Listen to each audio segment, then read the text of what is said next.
The Lakers actually played one of their best games of the year the other night. Russell Westbrook was an efficient 7 of 13 with 1 turnover. Austin Reeves and THT combined for 30. Then the refs called a pretty suspect foul on Steph Curry with 3 seconds left. All LeBron had to do was make free throws to tie the game, and he missed it. Oh, Skip Bayless was like that kid on the Jumbotron. He loved it.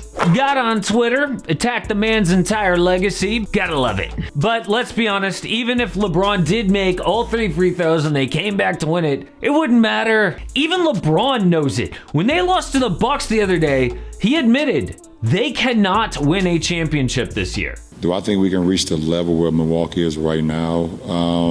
No. Then, after admitting they're not on the same level as the Bucks, which we all know, they went out and weren't on the same level as the Blazers. The Lakers lost to a god-awful Portland without any stars, and if Laker fans were hoping for medicine at the trade deadline, they got none. According to reports, the Lakers had talks with the Knicks to bring in Cam Reddish, the Celtics to bring back Dennis Schroeder, and the Rockets, of course, to flip Russ for John Wall, but LA refused to give up a 2027 first-round pick. Now, previously, I thought that was dumb because future picks are worthless when we're talking about a 37-year-old LeBron James, but now I can see, actually, no, this team is screwed no matter what they do. They have a plan now to fix this in the offseason, and there's actually only 2 things they can do. Today's video is sponsored by NordVPN, my favorite VPN. I've actually been a customer of theirs for years, and if you don't know what a VPN is, it basically reroutes your location of your IP address so that you can watch certain content.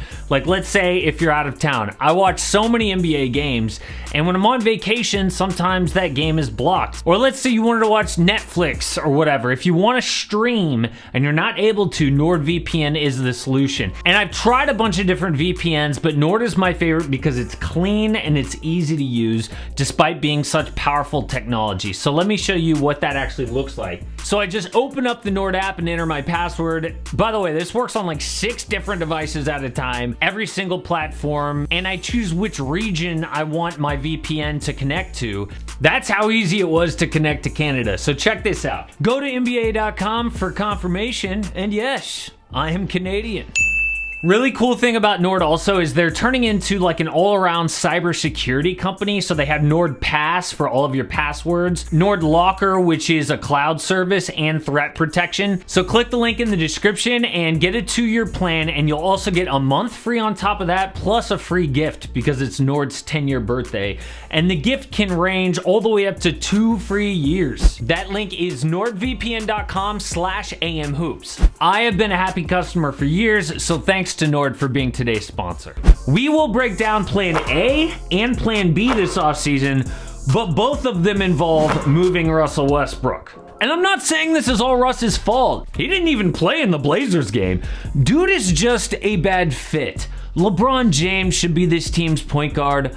Russ shouldn't have been brought in the first place. His numbers actually haven't been that much different than they were last year, but he doesn't fit. You can't win if 39% of your salary cap is taken up by a non-impact player. That's like trying to make a Marvel movie, but casting Jack Black as Captain America. You know, he's good in other roles, but in this particular movie, I'm pretty sure it doesn't work. The actual trade deadline issue was last season. The Lakers had a chance to trade for Kyle Lowry, but they didn't want to give up THT, Dennis Schroeder, and Kentavious Caldwell-Pope. If they did that, this whole Russ mess wouldn't have even happened. Then in the offseason, they let Alex Caruso walk and traded 3 good players for Russ.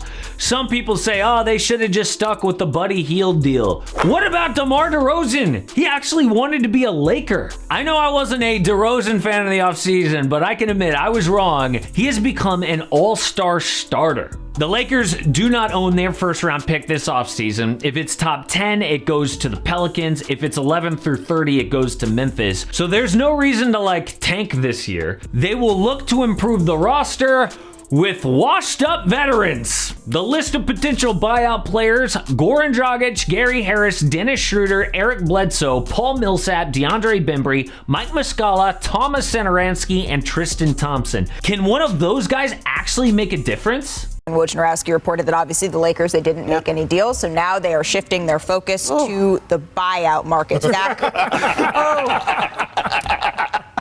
Wow. No, of course not. This season was doomed the moment they traded for Russell Westbrook. So now they have to start planning for this offseason. There are only two ways the Lakers can be fixed this offseason. First, let's start with plan A. Trade Russ for another max player or multiple impact players. The only way to deal with Russ, of course, is to attach an asset to convince someone to take on this huge contract. The good news is Russ will be an expiring contract this offseason. That makes him a lot more tradable. And the Lakers will have an additional first-round pick. Once the offseason starts, LA will have access to their 2029 first-round pick. They refused to deal the 2027 first for John Wall because they knew this. Having two picks in the offseason can get them a much better player than John Wall. I think the realistic list of players they could trade for is Tobias Harris, Kristaps Porzingis, Kyrie Irving, Kevin Love, D'Angelo Russell, Buddy Hield, Miles Turner,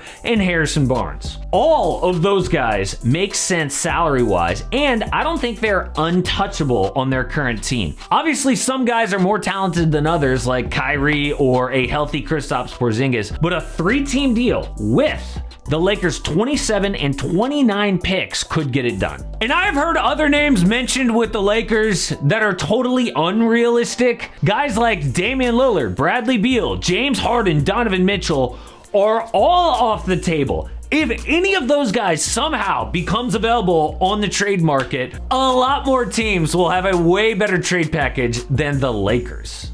Or plan B this offseason, unload Russ's salary with an asset for cap space. In this scenario, the Lakers would trade Russ and a 27 first to a team like Oklahoma City for a second round pick. That could create up to $19 million in cap space this offseason. With that money, they can sign free agents or one free agent. The problem is free agency actually kind of sucks this year. My list of potential free agents are like Dennis Schroeder, Patty Mills, Malik Monk from their own team, or Kendrick Nunn if he opts out of his player option, or Colin Sexton.